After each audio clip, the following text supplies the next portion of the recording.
Hello everybody, it's Benjamin Ramirez again. I start with normal openings that look familiar to me. I'm gonna start since I don't know all the names of the opening, I think this is Italian, but since I don't know the names of all the openings, I'm gonna be going back to a computer engine to look at the opening and then put the name in the title. This is my second instructional video, so that's my plan. I'm going to plan on putting the opening out in the title, the number of game, so it's be number 2, and put down, the name of the opening and so forth. I'm going to try to have it organized a little bit for you guys.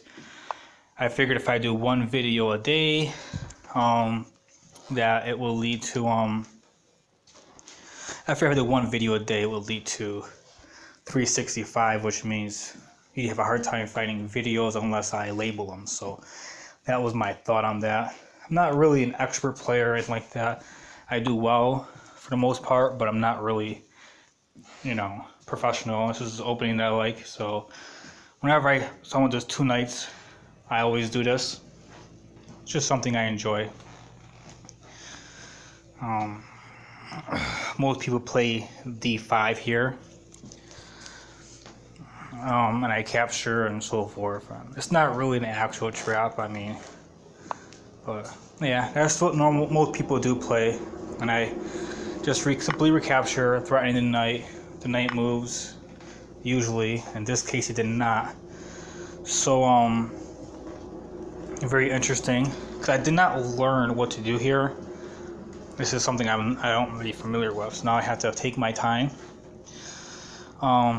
I would say queen to f3 looks nice because I'll be threatening mate, and I'll also be threatening taking the knight with my bishop or my queen.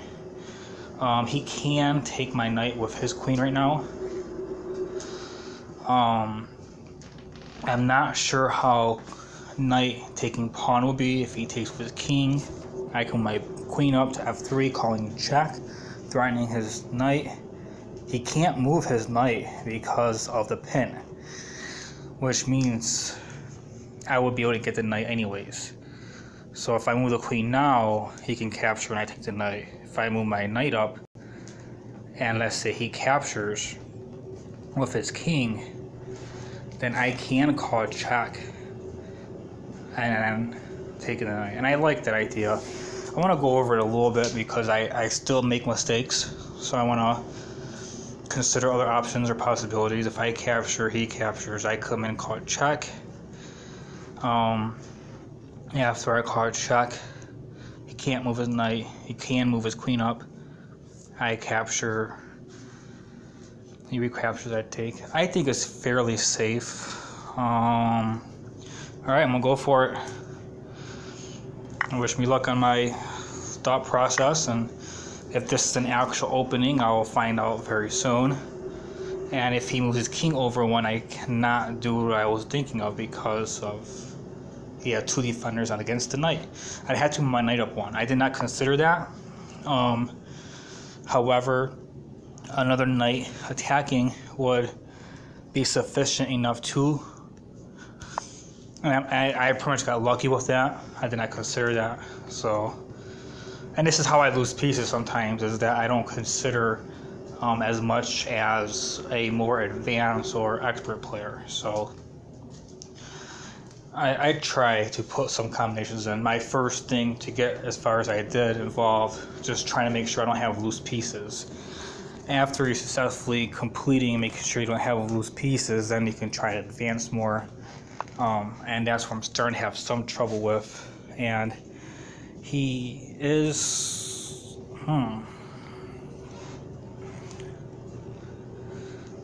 Now if he goes there, okay, let's say I prevent it by moving my king over, because that seems like the best option for me right now. I can move my bishop back as well.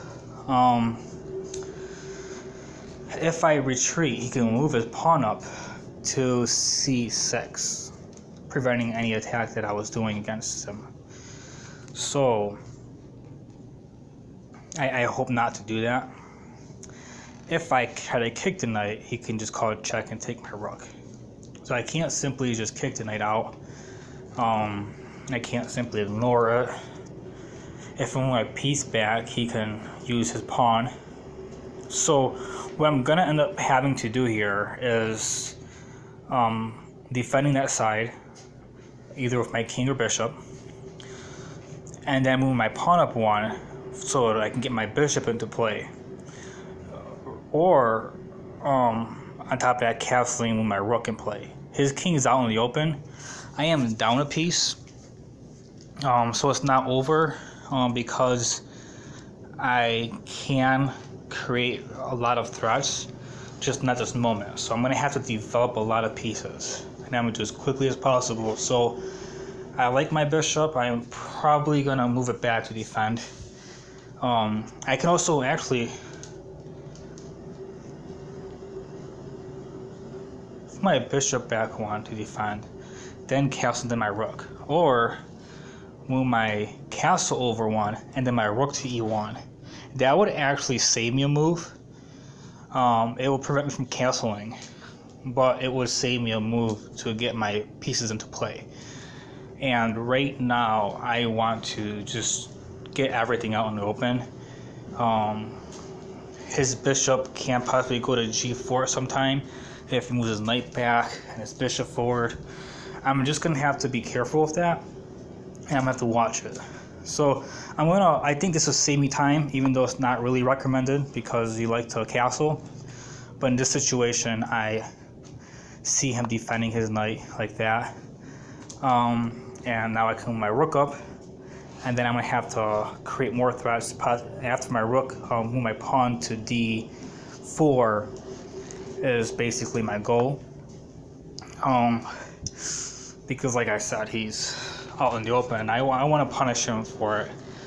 And I want to punish him for my piece. And if I fail, he'll be up a piece, and then I will lose the game.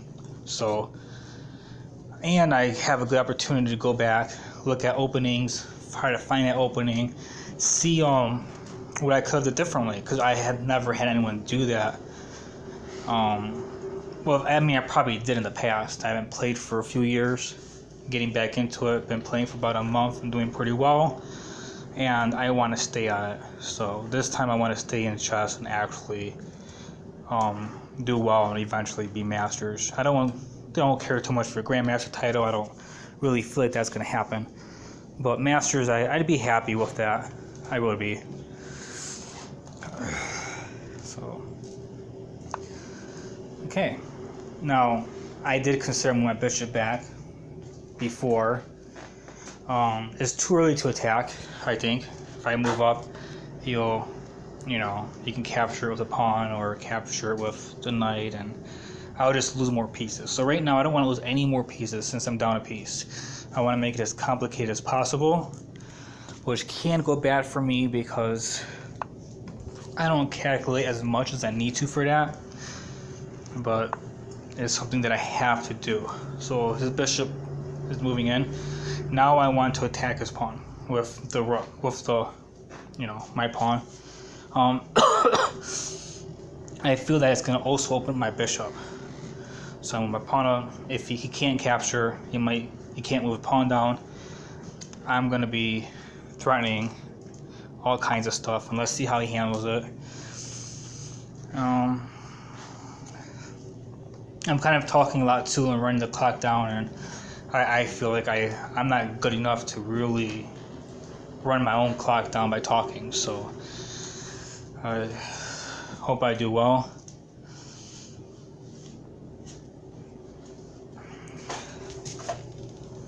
Like I said, I definitely want him to suffer for taking my piece. And I want to really look into any mastery games involving that type of movement, or if it's completely bad and if there's a trap on my side for it. Because that's something I would need to know, because that's one of my favorite openings, and if you have a favorite opening, you have to learn your traps in it, because if you don't, then you can lose games you could have easily won. So I guess that's where experience comes into play. So yeah, I guess I have a favorite opening. I think it's called a tail. I'm not sure. I look back at it.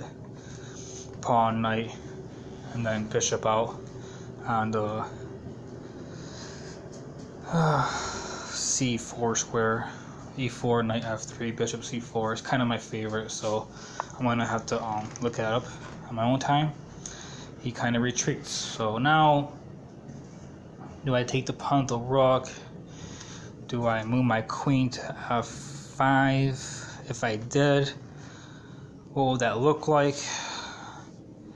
Move my queen up, then I'm moving my rook up, and then my bishop to, if I take the pawn with my rook, then my bishop to f4, I can move my rook to call a different check. Because when I call a check, he's going to move his king, obviously, to one of the black squares. So I'm going to do that. I'm going to keep all the pressure I can on him because, like I said, I just really want him to suffer before taking my piece. And before my bishop to f4, I'm going to have to take knights, both of the knights possibly, because the knight would be protecting the f4 square. So let's see what happens with his move.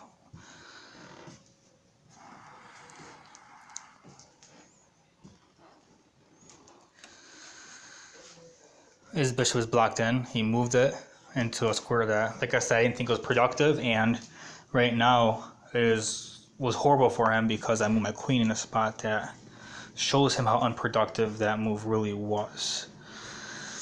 So he is trying to kick my rook out. I don't know how effective another check would be because I can just call check. He moves queen up. And then what, trade queens? I mean, I have no follow-up after that. And like I said, trading pieces right now would be really bad for me since I've lost one. If I trade my pieces off, he would have one piece higher than me in the end, and then beat me with that piece and his pawns. So I need to make sure that does not happen. After my rook down, he can easily use his rook to try to kick my pieces out slowly. So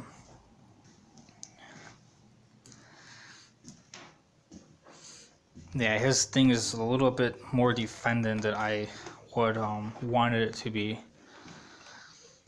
If my queen down, he moves queen up. If I take his knight with my bishop, he'll take his bishop, my bishop with his knight probably, or my queen, and I can't follow up.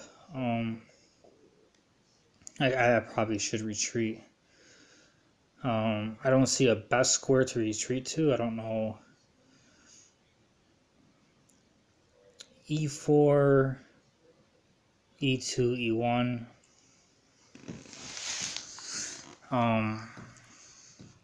E1 would, I don't know, e4, e2, e1. I kind of want to keep him in play a little bit.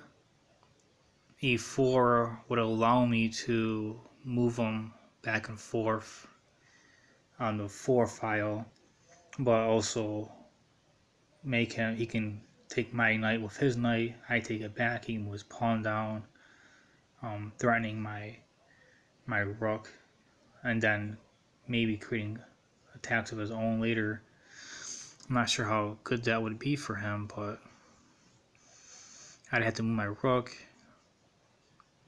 If he takes the pawn, I take the pawn back. If he takes my knight, I take his knight back. I would be threatening his knight, so he can't do that right away. Maybe I should do e2, because I might want to put my other rook on the e file, e1. I might not. I might want to. Moving the rook out the way, he can take my pawn. I want to put it e2 for that. If I put all the way down, if he takes my pawn off the bishop, I can move my pawn up to g3, and then my rook to h1. But I'm gonna do this. I want to double up my rooks on the file after my bishop out.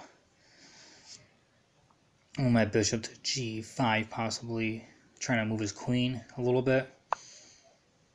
Okay, so I never took that piece. I considered it more than once. I never did. I can put my queen on e6, keeping some kind of pressure. I don't like queen on f7 because of his rook. He can move there, then I move my queen again, and I'll probably put on an e6 afterward, which means he'll get an extra move or an extra tempo, and I'm not interested in giving him an extra move. I think e6 is the best right now to keep up with my pieces and pressure. Might move my queen still to g5, attacking the knight 3 times. He has 2 defenders on it, so that would actually give me a piece unless he moves his knight. I mean his rook over to e8, and then he can defend it 3 times.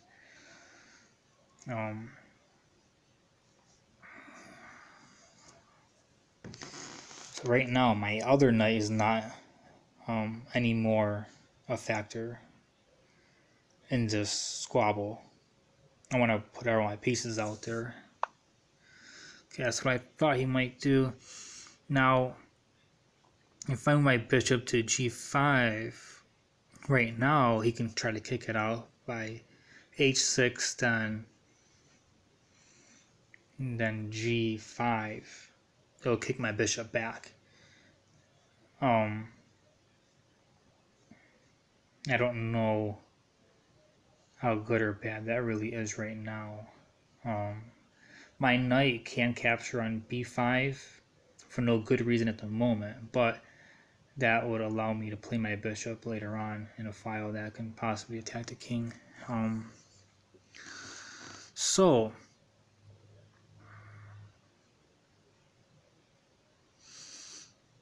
if we do trade bishops, the black bishops, if we do trade them, it will allow my queen a possible e5 check in the future. So I'm gonna pin it, and if we trade bishops, we trade bishops. This will also allow me to move my king up and my rook, my a rook to e1, which will allow more pieces on the knight. So I want to stack it in hopes to gain a piece back if I can.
He is definitely taking his time, so, which is fine. I've taken my time a lot, and I don't want to think too much right now because I'm not 100% sure what he's doing, and I should probably look at what he wants to do right now. It might help me actually think about what I should do. Alright, I must have kicked my queen out.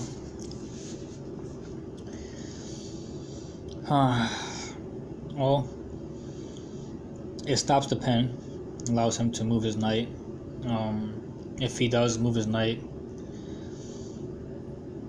it will force a trade. If my queen to f7, let's say I went queen to f7, and then he moves his knight, I can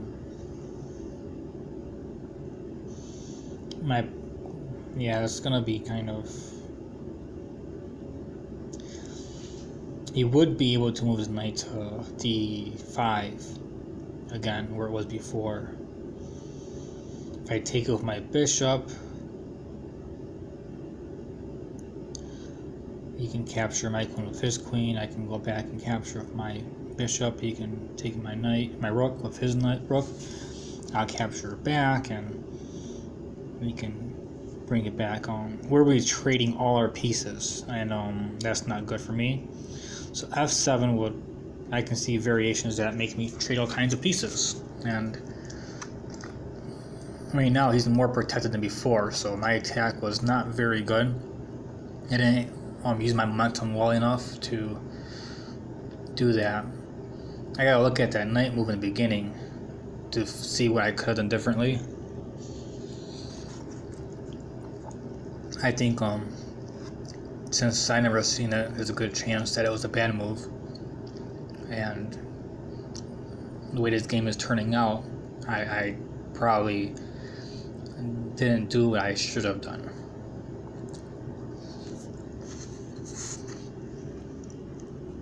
I do use a chess engine for openings after my games to see what I should and shouldn't do, so I will be looking that up. Since everything I see involves trading pieces, I can't take the bishop. I can't take the bishop with the queen because he'll take it with his queen. I can't move my queen to f4 to pin it. Otherwise, I probably would do that. Maybe if I have to trade, I should move my king up one. I can move a rook up to capture it back, and then move my rook over. So we can just trade. I don't like the idea of trading, but I have to do something. I have to give something at some point. I can't run from every trade. I don't see how I can at this point. Every option I've seen right now involves a trade possible. So if he wants to trade, then I'll let him do it now.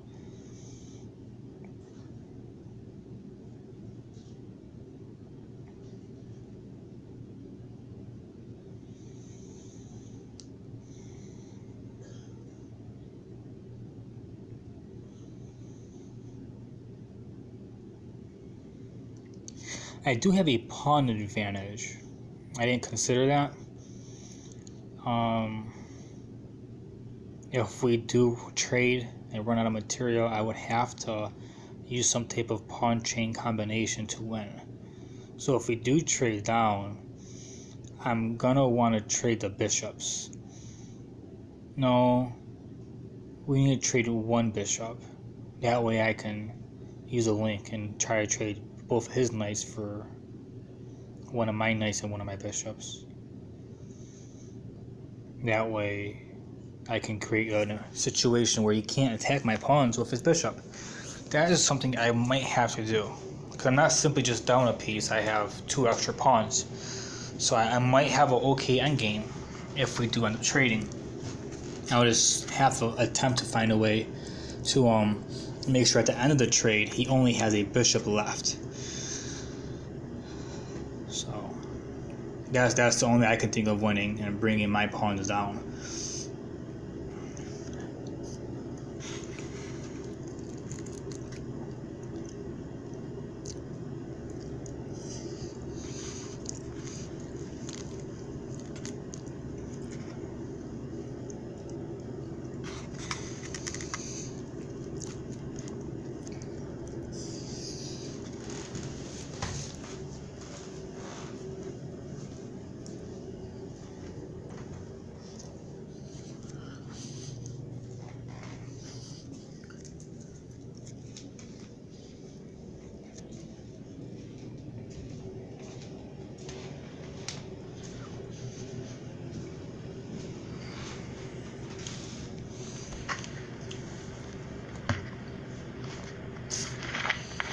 And my bishop on g5 is a hanging piece.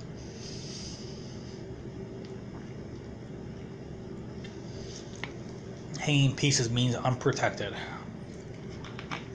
Yes, usually very bad.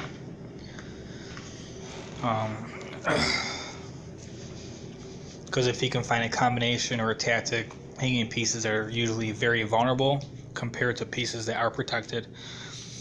My pawn on d4 is also unprotected currently.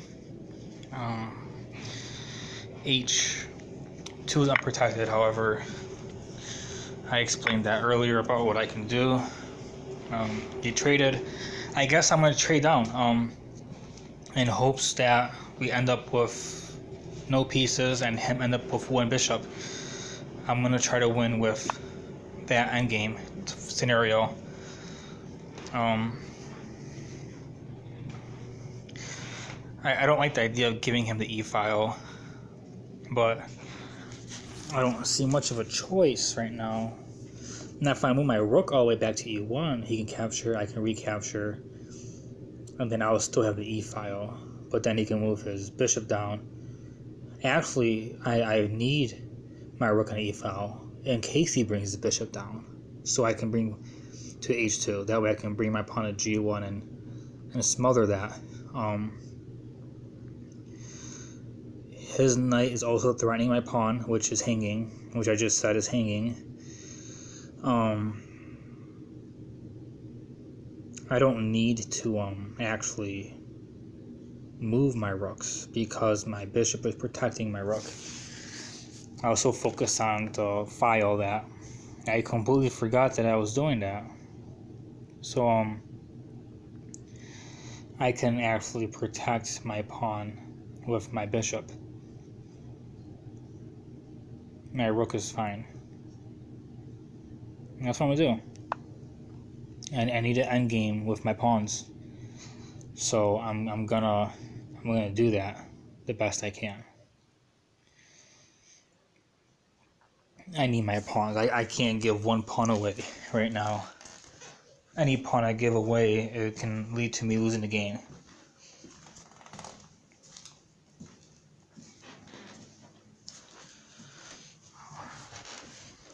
I can trade all day long. Just don't take my pawns.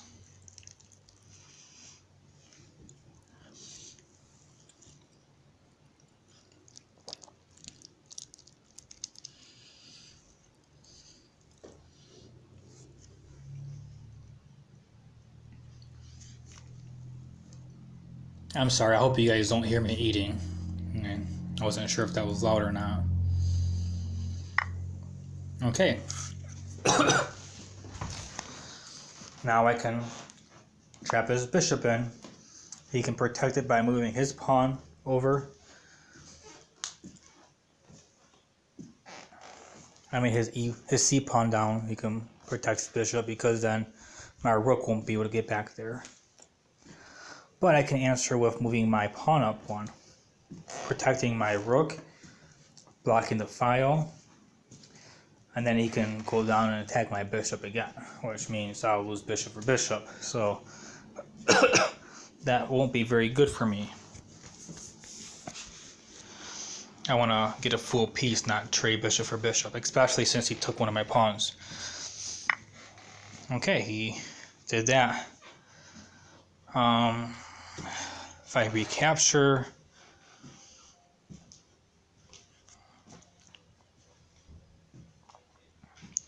I need to recapture with my rook, because if I catch my pawn, he's gonna escape, and he's not escaping. Okay. He's not escaping. That is not gonna happen. All right. Now, my knight can move up to protect.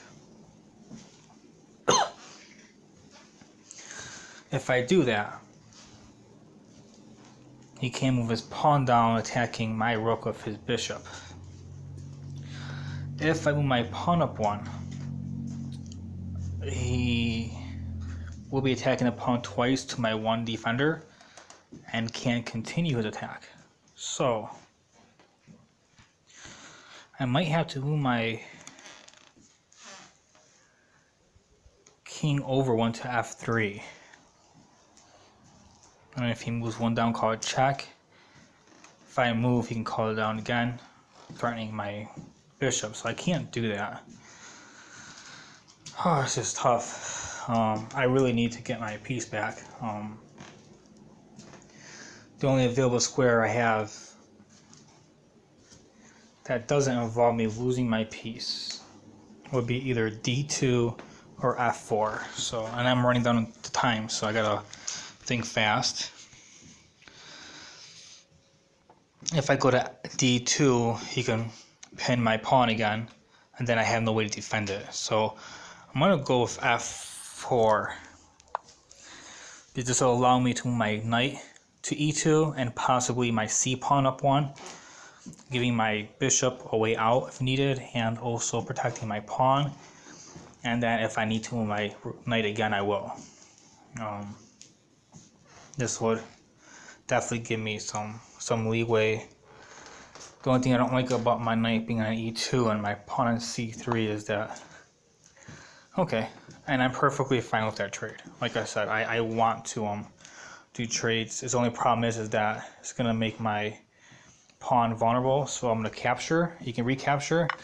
I'm gonna move my pawn to c3, so if he tries to bring his rook down, I can move my king.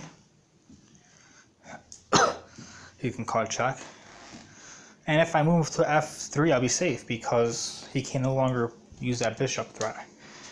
And then I can go down and take his bishop. Which is would actually make, I mean, you know, I seen this a long time ago with his bishop. I didn't think he would do it. He went for an extra pawn. Maybe he seen what I seen when it came to the pawns and knew that I had that kind of advantage and wanted to chip away, or he just got greedy.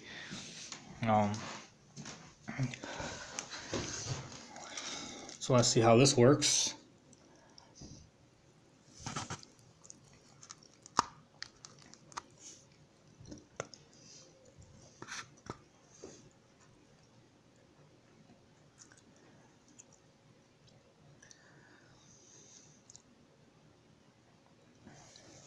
I don't see much he can do here, and I definitely see a win for me with my pawns.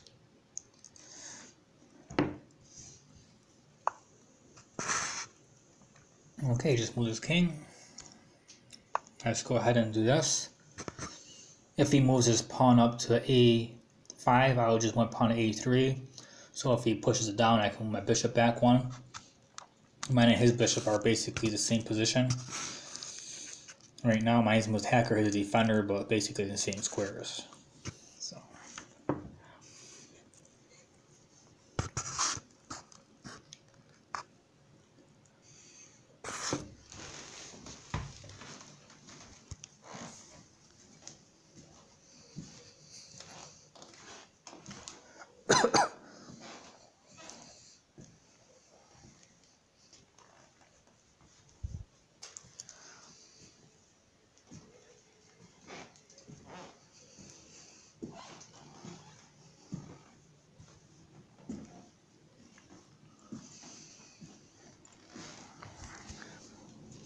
Wow, I thought of a whole blunder I almost did.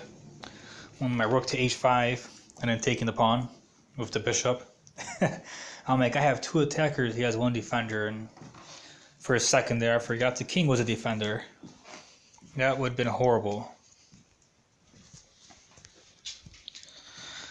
Those are the kind of mistakes that actually create my blunders, is me forgetting about a defender or a piece that can actually help, or inadvertently help and make a move and then jump in after. So any in-between moves and so forth and all that kind of shake me up sometimes. As I don't see what he can do besides take the pawn with his bishop just to reduce my pawns. Because if I just get the bishop, I'll be up 2, I think. I'm not sure.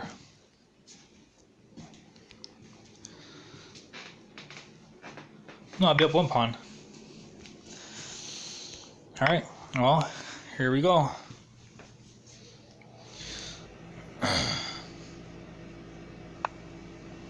That's what I thought he would do. If I move my rook to h5, I can't do much. Move it to e. I like that. Move my rook to e5.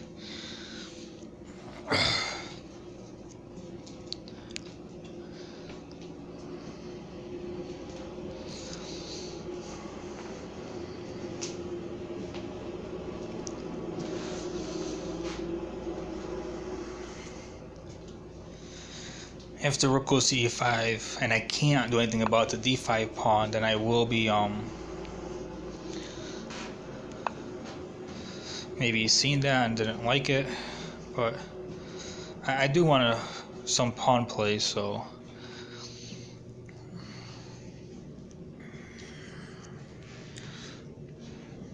if I move my bishop to c2 and kick his rook out, I can move my king back to f4 and then my rook to if I move my bishop to c2 and kick his rook back, move my king to f4 and then my rook to e5, I think I have some decent play.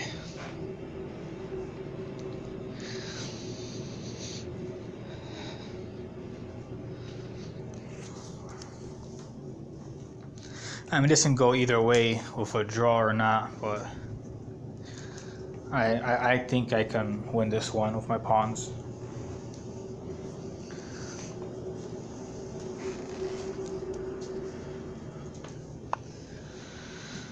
All right. I think he's going to go for my b pawn. I'm not sure what to think about it. If I put my rook to e5, see, if I just move my king, he's just gonna go b2, b1. Then I can move my rook down to. Yeah, I'm gonna do this.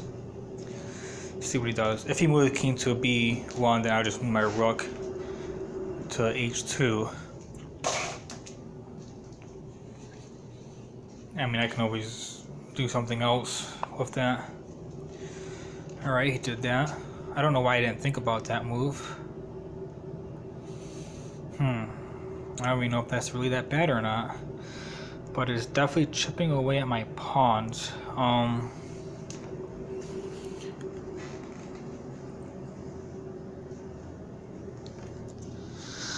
Let's see what he does. Probably takes it.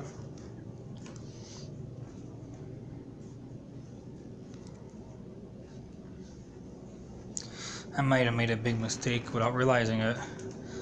I thought I didn't have to worry about it for a second and I tried to put the position back. I didn't consider that. Which happens, I mean. I'm not master rating, so I'm gonna be, even they make mistakes sometimes, and I can't be too hard on myself for not noticing something like that. What I really need to focus on is the mistake I made in the beginning. That one was horrible. After he moved his knight, I don't know what I was supposed to do, but I was trying to go for checkmate for sure. This game would have been over a long time ago if I did my checkmate. Now, if I move my pawn, he calls check. I move my king behind my pawn, he calls check. I move my king to h5. Call check on my king over. I'm gonna do that. I'm gonna play around with this because I want to destroy his pawns. I guess he's doing the same thing to me with my pawns. Okay, so let's see what he does.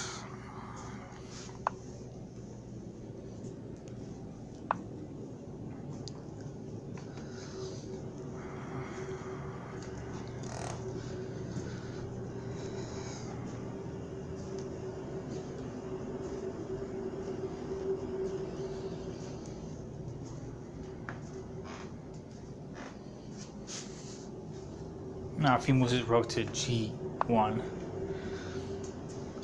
if I move my king over, he goes to g1, calls check. I move my. Let's see what he does. Well, if he does that, I can take the pawn, and he'll take my pawn. I guess he didn't do that. Not exactly sure why. He would have traded pawns and he would have had an extra pawn he could try to push. Okay. Well, that might be why. I guess that's a good game. I'm going to go back from the beginning. I was too worried about my other mistake, and I wanted to focus on the beginning mistake, and I still had a game to think about. So I guess that's a good game. Let me see, make sure. Yep, that's a good game. Alright, I hope you enjoyed the video. But I'm gonna resign first before I do that.